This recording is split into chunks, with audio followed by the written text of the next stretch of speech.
Dans le prochain épisode de Un si grand soleil, la relation entre Janet et Becker est au plus mal. Du côté de Elle Cosmétique, la relation entre Berthier et Nathalie commence à se savoir. Attention, les paragraphes qui suivent contiennent des spoilers sur l'épisode d'Un si grand soleil diffusé vendredi soir sur France 2. Si vous ne voulez rien savoir, ne lisez pas ce qui suit.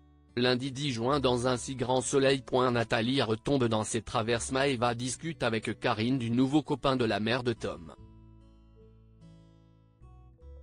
Au détour de la conversation, elle comprend qu'il s'agit de Laurent. Elle est surprise et le décrit comme le stéréotype du comptable ennuyeux. Maëva fait cependant promettre à sa mère de ne rien dire à personne au bureau. À son arrivée chez Elle Cosmétique, Karine s'empresse de tout raconter à Léonore et Henrik. Léonore avait remarqué que Nathalie plaisait à son collègue mais elle ne pensait pas que cela était réciproque. Henrik dévoile qu'il était dans la confidence depuis plusieurs jours. Mais, contrairement à elle, il a su tenir sa langue. C'est à ce moment-là que Nathalie arrive pour leur dire bonjour. Elle ajoute qu'elle n'a jamais été aussi heureuse de retrouver ses collègues de travail. Quelques heures plus tard, Laurent se confie à Henrik. Il lui explique que Nathalie est dépendante au jeu. Il se sent coupable de l'avoir emmenée au casino. Henrik rassure son ami. Si Nathalie dit qu'elle a décroché, il doit avoir confiance en elle. Plus tard dans la journée, Laurent se rend à l'accueil pour voir Nathalie qui lui fait part des rumeurs qui circulent à leur sujet. Laurent lui répond que cela ne le dérange pas. Il lui propose ensuite de se voir ce soir. Nathalie suggère d'aller au casino mais Laurent, inquiet, préfère aller au cinéma pour changer un peu. Elle finit par accepter sans entrain. À la fin de la journée, Laurent rejoint Nathalie. Cette dernière fait mine d'avoir un texto de Tom et fait croire à Laurent que son fils dort à la maison ce soir. Ils annulent donc leur sortie ciné. Laurent est ravi de voir que Nathalie passe du temps avec son fils. De retour chez elle, elle croise Tom qui est sur le point de rejoindre Maëva. Elle fait croire à son fils que Laure avait des dossiers urgents à régler et qu'il a reporté leur soirée. Après le départ de Tom, Nathalie sort des jeux à gratter de son sac à main et se dépêche de voir si elle a gagné. Becker découvre l'identité de l'amant de Janet au petit matin. Clément discute avec Janet de la révélation qu'elle lui a faite la veille. Il veut absolument connaître l'identité de son ancien amant. Janet lui répond que le plus important n'est pas de savoir avec qui elle a couché, mais plutôt de savoir pourquoi ils sont allés voir ailleurs tous les deux. Elle souligne que leur amour n'était peut-être pas aussi fort qu'ils ne le pensaient. Clément espère qu'elle n'est pas en train de tout remettre en question et martèle que ce qu'il s'est passé avec Claudine ne représentait rien à ses yeux.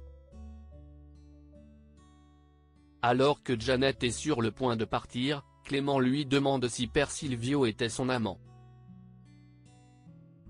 Janet ne répond pas et quitte la maison. Quelques minutes plus tard, Clément appelle Alain et le met dans la confidence. Ce dernier est surpris. Clément précise qu'il est sûr que l'ancien amant de Janet n'est autre que le père Pavan, qu'il pense être le fleuriste.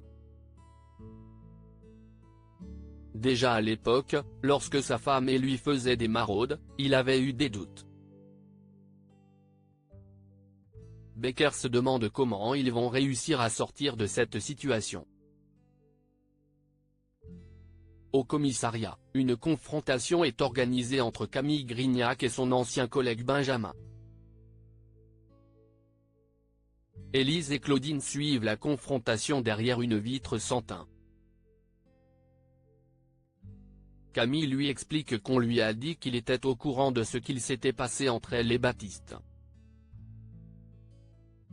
Il sait que Joussan l'a violée. Benjamin continue de nier. Les larmes aux yeux, elle lui explique qu'il est le seul à pouvoir l'aider. Mais le jeune homme a peur de perdre son travail s'il parle à la police. Camille informe alors qu'une des victimes de Joussan s'est suicidée.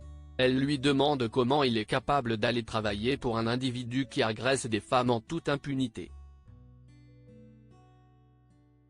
Rattrapé par sa conscience, Benjamin finit par admettre que Camille a raison.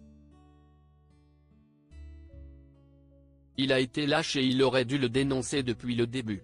Une fois la confrontation terminée, Claudine félicite Camille d'avoir trouvé les mots justes pour le faire changer d'avis.